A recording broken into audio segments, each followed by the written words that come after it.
Welcome back to the channel. Today we're diving into financial literacy. It's the key to taking control of your financial future.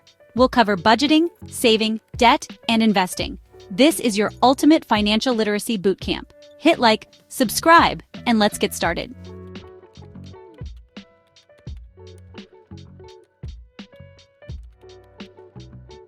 Alright, so let's kick things off by really digging into what financial literacy actually means. Financial literacy is about having the knowledge and skills to make informed financial decisions. It's the foundation for achieving financial well-being. It empowers you to manage your finances with confidence and control.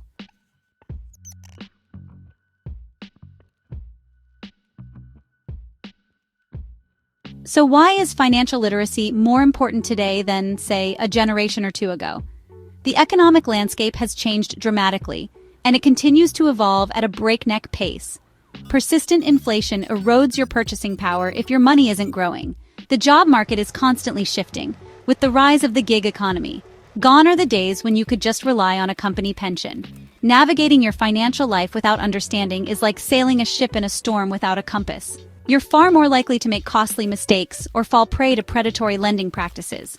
Financial literacy equips you with the tools to understand these economic shifts. It helps you adapt and thrive amidst economic uncertainties.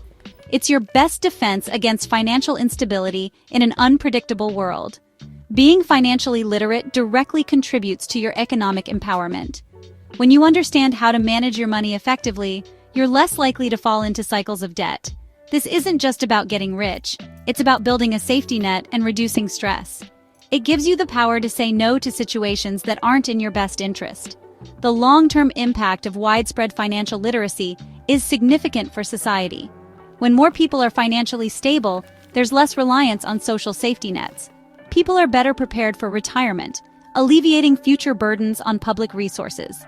Financially literate individuals contribute to economic growth through entrepreneurship and wise investments. It fosters a more resilient and prosperous economy for everyone. By improving your financial literacy, you're contributing to a stronger financial foundation for the community. It's a win-win situation, and the ripple effects are truly profound.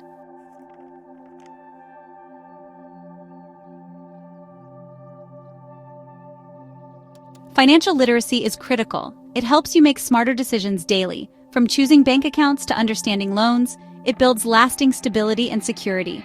You gain confidence, avoid scams, and achieve long-term goals.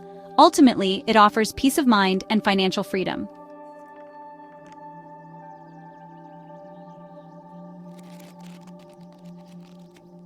Budgeting is a fundamental pillar of good personal finance.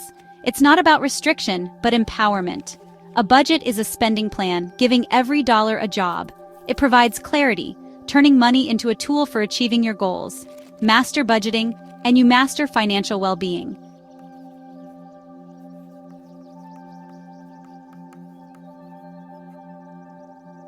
So, how do you actually go about creating a budget that works for you and doesn't feel like a chore?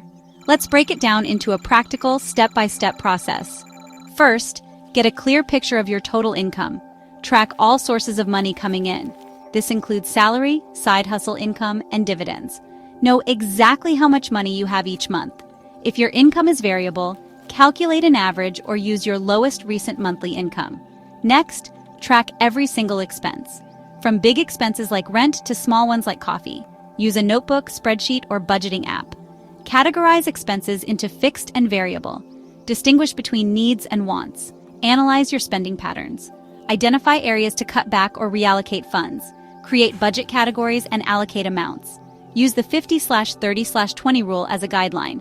Personalize your budget to fit your needs. Be realistic with your allocations. Create a plan you can stick to long term.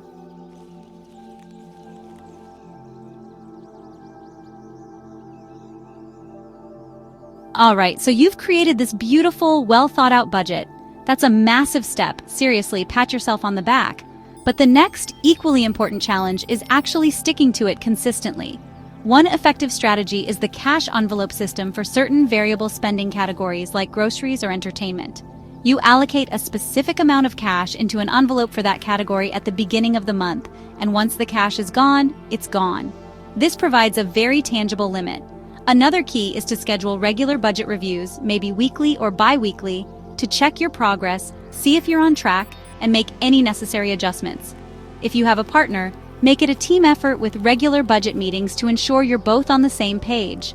It's also important to acknowledge that sticking to a budget isn't always going to be perfectly smooth sailing. Life happens. Unexpected expenses will inevitably pop up. Your car might need a sudden repair, or you might have an unforeseen medical bill. This is where having an emergency fund, which we'll talk more about later, becomes absolutely critical. Don't let these unexpected costs derail your entire budget. Plan for them as best you can, and if you do overspend in one category, try to compensate by spending less in another, or adjust your budget for the following month. Also, be mindful of common temptations to overspend, like impulse buys or lifestyle creep, and develop strategies to manage those urges. Now let's connect your budget directly to your aspirations. A budget without goals is like a ship without a destination. That's why it's absolutely essential to set clear, specific, measurable, achievable, relevant, and time-bound or smart financial goals. Instead of a vague goal like save more money, a smart goal would be save $5,000 for an emergency fund within the next 12 months by saving $417 per month. Or pay off my $3,000 credit card debt in 6 months by allocating an extra $500 per month towards it. These specific targets give your budget a clear purpose and provide powerful motivation to stick with it. Your budget then becomes the practical, actionable roadmap that guides you directly towards achieving those well-defined financial goals. Every dollar you allocate according to your budget is a step closer to realizing your dreams. And remember, your budget is not a static document set in stone. Life changes, your income might change, your priorities might shift, and new goals will emerge. Therefore, your budget needs to be a living, breathing tool that you revisit and adjust regularly, at least every few months, or whenever a significant life event occurs. This flexibility ensures your budget remains relevant and continues to serve you effectively as you navigate your financial journey towards greater prosperity and freedom.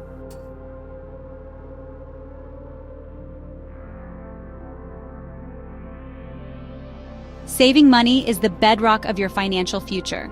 Without a solid savings habit, building wealth is like constructing a skyscraper on quicksand. Savings create security, unlock opportunities, and provide peace of mind. Start small, build the habit, and watch your financial confidence grow.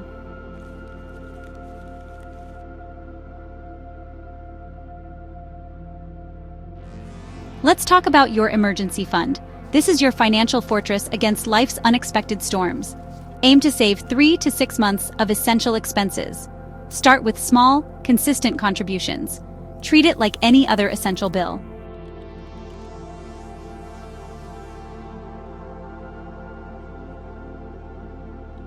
Let's talk about one of the most powerful yet simple strategies to accelerate your savings goals: automation. Automation ensures your savings grow consistently without effort. Set it up once and forget about it. High-yield savings accounts make your money work harder, offering significantly higher interest rates. Ensure your bank is FDIC or NCUA insured for security.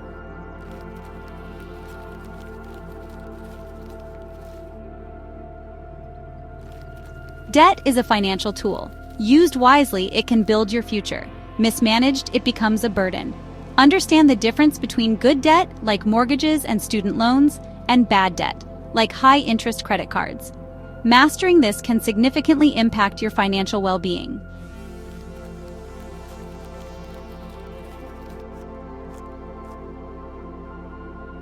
Let's talk about how to manage debt effectively and regain control.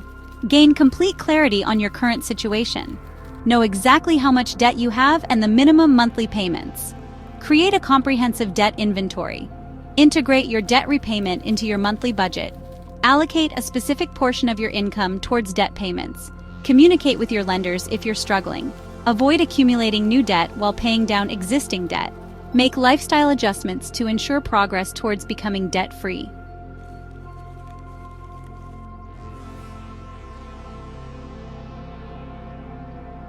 Okay, so you're committed to getting out of debt. Let's explore strategies to accelerate your journey to debt freedom. The debt snowball method focuses on paying off the smallest debts first. The debt avalanche method targets high-interest debts first. Consider balance transfers or debt consolidation loans. Make extra payments whenever possible to supercharge your progress.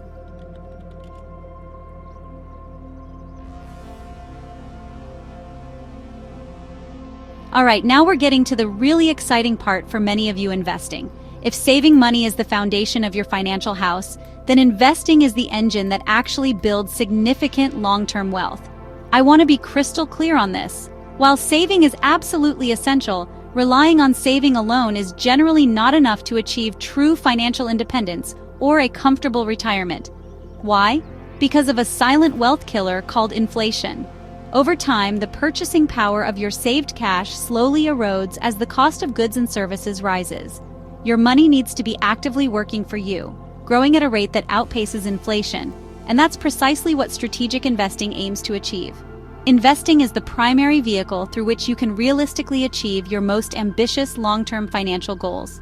Whether you dream of retiring early and traveling the world, ensuring your children have access to the best education without crippling student loan debt, or building a legacy that you can pass on to future generations, these monumental aspirations typically require a level of wealth that diligent saving alone simply cannot generate within a reasonable time frame.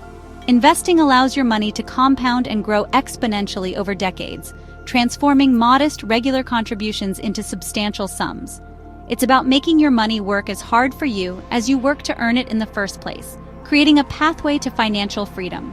One of the most powerful concepts in the entire world of finance, and the secret sauce behind successful long-term investing, is compound interest. Or more accurately, compound returns when we're talking about investments.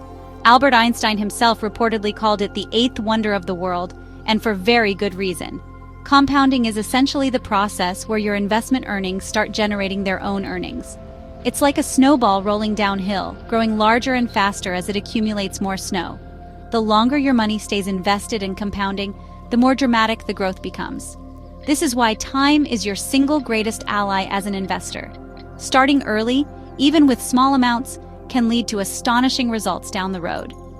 Now, I know that for many beginners, the idea of investing can seem daunting, even a little scary. Common anxieties include the fear of losing money, the perceived complexity of the stock market, or the feeling that you need a lot of money just to get started. These are all understandable concerns, but they can be overcome with education and a sensible approach. The truth is, knowledge is power, and the more you learn about basic investment principles, the less intimidating it becomes. Starting small, diversifying your investments, and focusing on a long-term strategy are key ways to mitigate these fears and build your confidence as an investor. The biggest risk, frankly, is often not investing at all.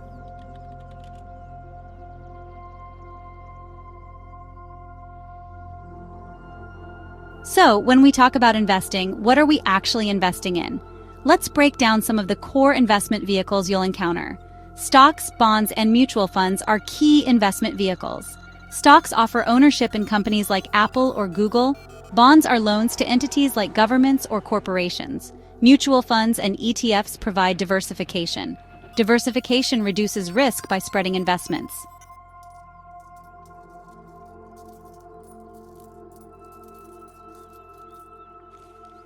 One of the biggest myths about investing is that you need a substantial amount of money to even get started. And I'm here to tell you that is absolutely not true. In today's world, the barriers to entry for investing have been dramatically lowered. You don't need to be wealthy, and you don't need thousands of dollars to open an account or make your first investment. Many brokerage platforms now offer options like fractional shares, which allow you to buy a small piece of a single share of an expensive stock for as little as $1. There are also numerous ETFs and mutual funds with very low or no minimum investment requirements. The most important thing is not the amount you start with, but the act of starting itself and building that consistent investing habit. So, how do you actually begin? Your first practical step will be to choose and open a brokerage account. This is an account specifically designed to hold and trade investments. There are many reputable options out there, including well-established online brokers like Fidelity, Vanguard, and Charles Schwab, as well as newer, often app-based platforms like Robinhood or Webull. When choosing a brokerage, consider factors such as the fees they charge. Look for low or no commission trades and low expense ratios on funds, the range of investment options available, the quality of their research tools and educational resources, and the overall ease of use of their platform. Do a little research to find one that best suits your needs and comfort level. Before you make your first investment, it's really important to have a basic understanding of your own risk tolerance and your investment horizon. Risk tolerance refers to your ability and willingness to withstand potential losses in your investment portfolio in exchange for the possibility of higher returns. Generally, younger investors with a longer investment horizon, meaning the length of time you plan to keep your money invested, typically decades for retirement, can afford to take on more risk because they have more time to recover from any market downturns. Conversely, someone closer to retirement might opt for a more conservative portfolio with a lower risk profile to protect their accumulated capital. Your choices should align with these personal factors.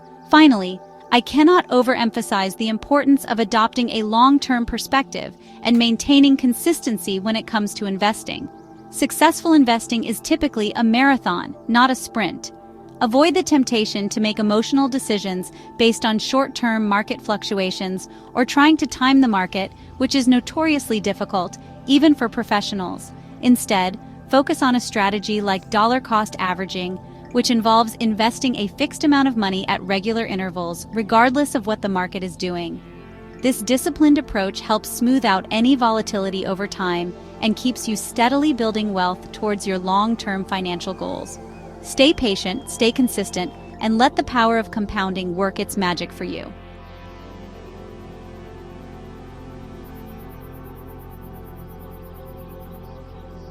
All right, everyone, welcome back. So, you've learned about budgeting, saving, and even dipping your toes into investing. But there's another massive piece of the financial puzzle, and that's your credit. Your credit score can open doors or slam them shut. It's a 3-digit number lenders use to judge your financial responsibility. A good score means lower interest rates, saving you thousands. A bad score means rejections or high interest rates. It's about financial credibility. Your credit report is your financial report card. It shows how you've managed debt. Understand it to take control. It lists your credit accounts and payment history. Did you pay on time? Did you miss payments? It also lists hard inquiries and public records.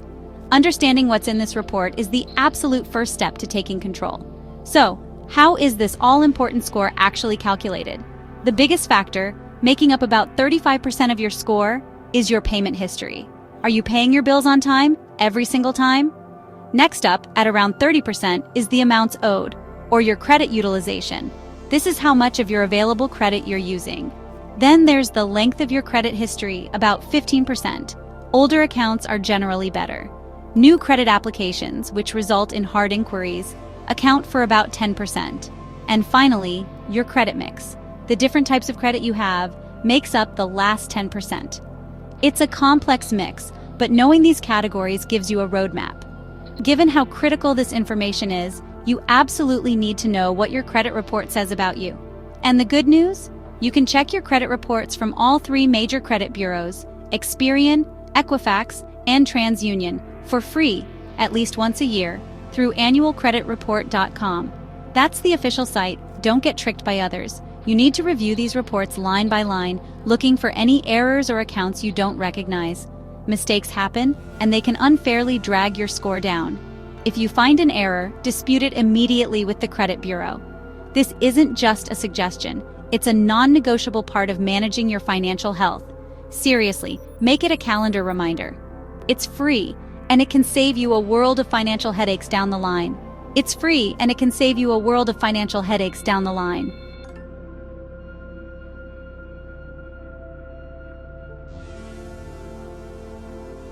Okay, so you understand what a credit score is and why it's a big deal. But what if you're just starting out, maybe you're young or new to the country, and you have little to no credit history? Building credit from scratch can feel like a catch-22. You need credit to get credit. But don't worry, there are definitely ways to do it. One of the most common starting points is a secured credit card. With these, you typically provide a security deposit, say $200 to $500, which then becomes your credit limit. You use it like a regular credit card, making small purchases and paying them off on time, and the issuer reports your activity to the credit bureaus. After a period of responsible use, you can often graduate to an unsecured card and get your deposit back. Another option is a credit builder loan, specifically designed for this purpose. Once you have some form of credit, The golden rules for building and maintaining a good score are surprisingly simple, yet so many people mess this up. Rule number 1, and I cannot stress this enough, pay your bills on time every single time. Even a single late payment can significantly ding your score and stay on your report for up to 7 years. Set up automatic payments if you need to, just don't miss them. Rule number 2 is to keep your credit utilization low. This is the percentage of your available credit that you're using. For example, if you have a credit card with a $1,000 limit and you have a $300 balance, your utilization is 30%. You want to keep this number as low as possible, ideally below 30%, but honestly, under 10% is even better for maximizing your score. Maxing out cards is a huge red flag to lenders. Another crucial factor, as we mentioned, is the length of your credit history. This is why it's generally a good idea not to close your oldest credit card accounts, even if you don't use them much anymore. As long as the card doesn't have an outrageous annual fee, keeping it open helps maintain the average age of your accounts, which positively impacts your score. Think of it like a long-term relationship. Lenders like to see stability and a proven track record over time. So, that card you got in college? If it's fee-free, maybe just make a small purchase on it every few months and pay it off immediately to keep it active and contributing to your credit history length. It's a marathon, not a sprint, and patience here really does pay off in the long run.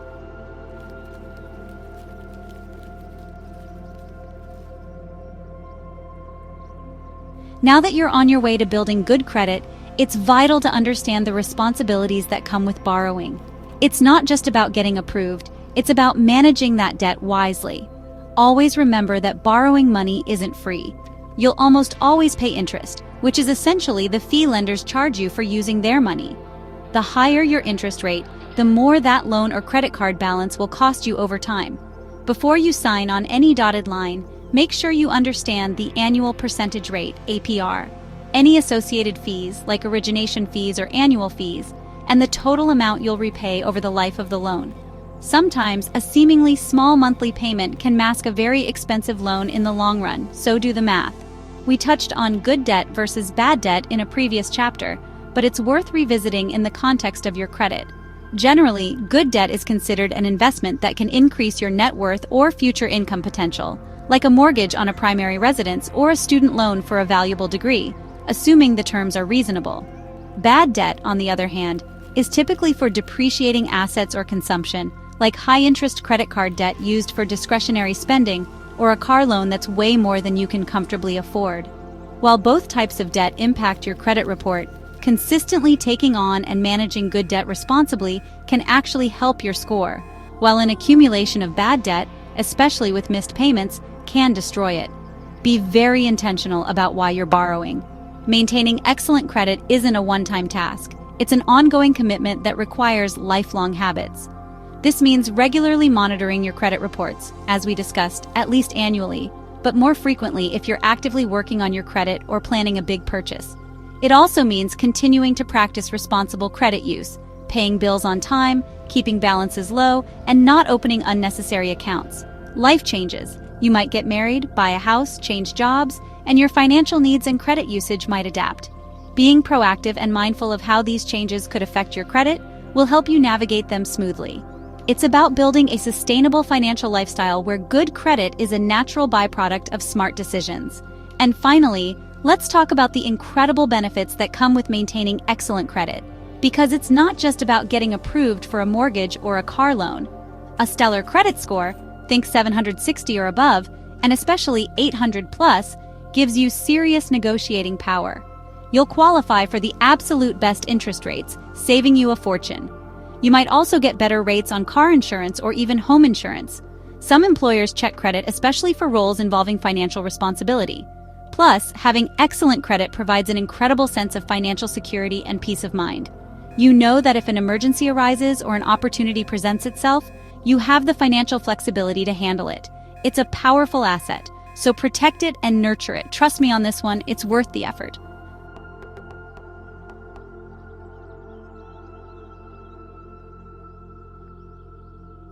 All right, everyone, welcome back.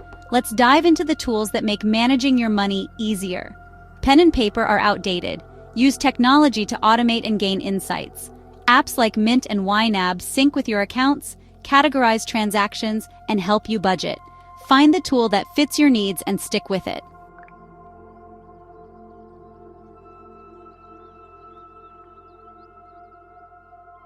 Okay, so you've got your budget locked down. You're tracking your expenses like a hawk. What's next? It's about making your money work harder for you, and that means stepping into the world of investing. Thanks to innovative investment platforms and robo-advisors, investing is more accessible, affordable, and user-friendly than ever before. For beginners, apps like Robinhood or Webull offer commission-free trades and fractional shares. Robo-advisors like Betterment or Wealthfront manage diversified portfolios for you, making investing simple and hands-off.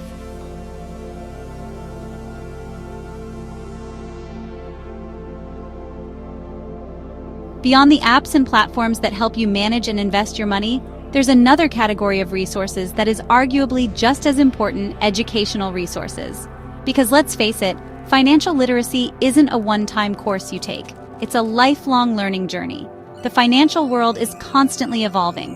New products, new regulations, new economic trends, and staying informed is key to making consistently smart decisions with your money.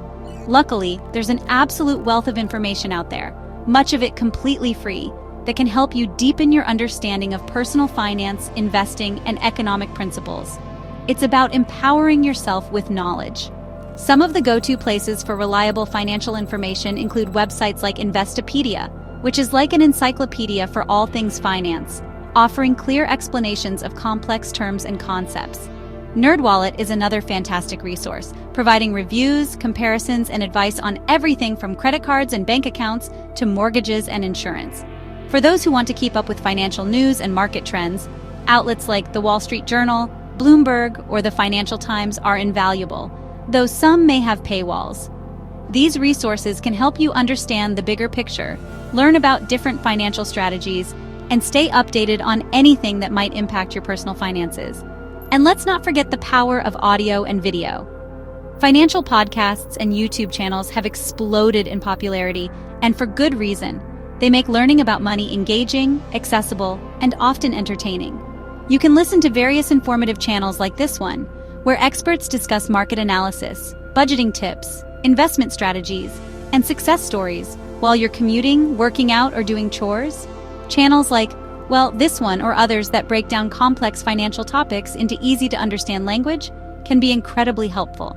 The host you're watching right now is dedicated to providing this kind of valuable content. Finding a few trusted voices that resonate with you can make the learning process much more enjoyable and sustainable. Finally, don't underestimate the value of financial communities. Online forums like Reddit's Our Personal Finance or the Bogleheads Forum can be incredible places to ask questions, share experiences, and learn from others who are on similar financial journeys. You can find discussions on almost any financial topic imaginable, from optimizing your 401k to dealing with a specific debt situation. Now, a word of caution. Always take advice from strangers on the internet with a grain of salt and do your own research. But the shared wisdom, the diverse perspectives, and the sense of community can be incredibly motivating and provide practical insights that you might not find elsewhere. It's about learning together and supporting each other.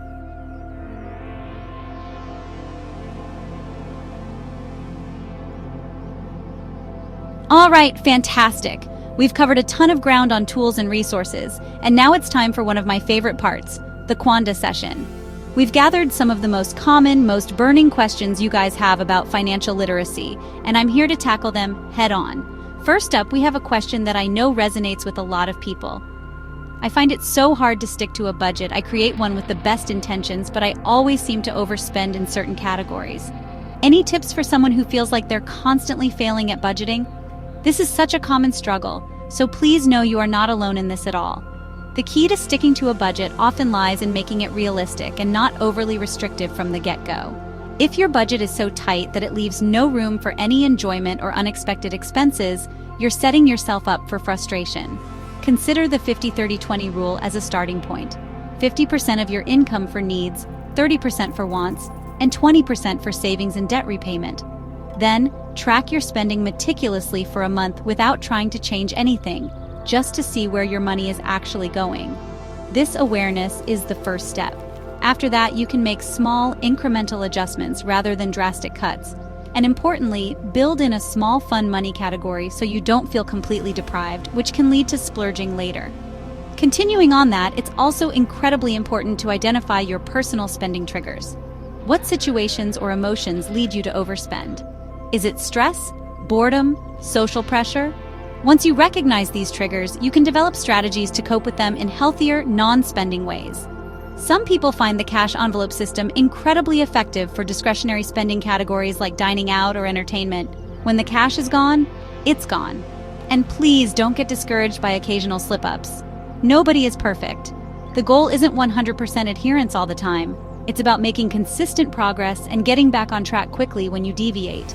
It's a marathon, not a sprint, and every small win counts.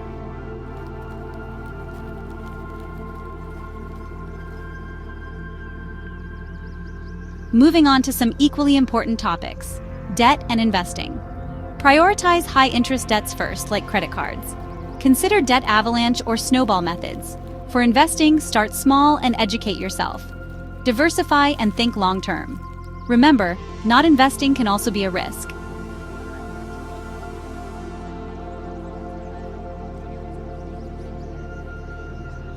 Let's dive into our next set of questions, focusing on credit and some broader financial wellness topics.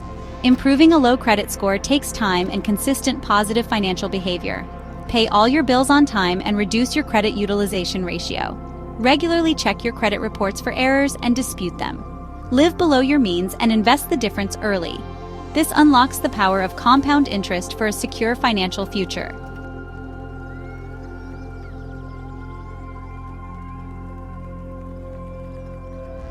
And there you have it, everyone.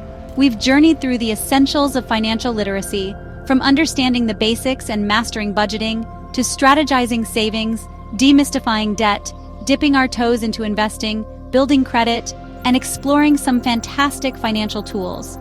My sincere hope is that by the end of this comprehensive guide, you feel equipped with the knowledge and the resources you need to truly take charge of your finances. It's all about empowering you to make informed, confident decisions that can pave the way for a significantly brighter and more secure financial future. Remember, financial literacy isn't just about numbers. It's about creating options and freedom in your life. If you found this guide helpful, if you learned something new, or if you're feeling more motivated to tackle your financial goals, please do us a huge favor and smash that thumbs up button below. It really helps the channel out and lets us know we're on the right track. And if you haven't already, make sure you subscribe for more content just like this, designed to help you master your money and build lasting wealth. Don't forget to hit that notification bell so you don't miss our future uploads. And please, share this video with your friends, your family, anyone you think could benefit from a solid dose of financial literacy. Let's work together to empower each other to achieve our financial dreams. This journey towards financial freedom and empowerment is one that we can all embark on, regardless of where we're starting from. It's about taking those first steps, even if they feel small, and building momentum over time. Every positive financial habit you cultivate, every dollar you save or invest wisely, every piece of debt you conquer, is a step closer to the life you envision for yourself. It's about transforming your relationship with money from one of stress or confusion to one of confidence and control. This isn't just about accumulating wealth. It's about building a foundation for a life filled with more choices, less worry, and greater peace of mind. So I want to encourage you to take what you've learned today and start applying it. Don't wait for the perfect moment, because that moment is now. Join us on this ongoing journey to financial empowerment. Ask questions, seek knowledge, share your successes, and learn from your setbacks. Your future self, the one who will be enjoying the fruits of your smart decisions today, will be incredibly grateful that you started. Thank you so much for watching, for investing your time in your financial education, and we can't wait to see you in the next video.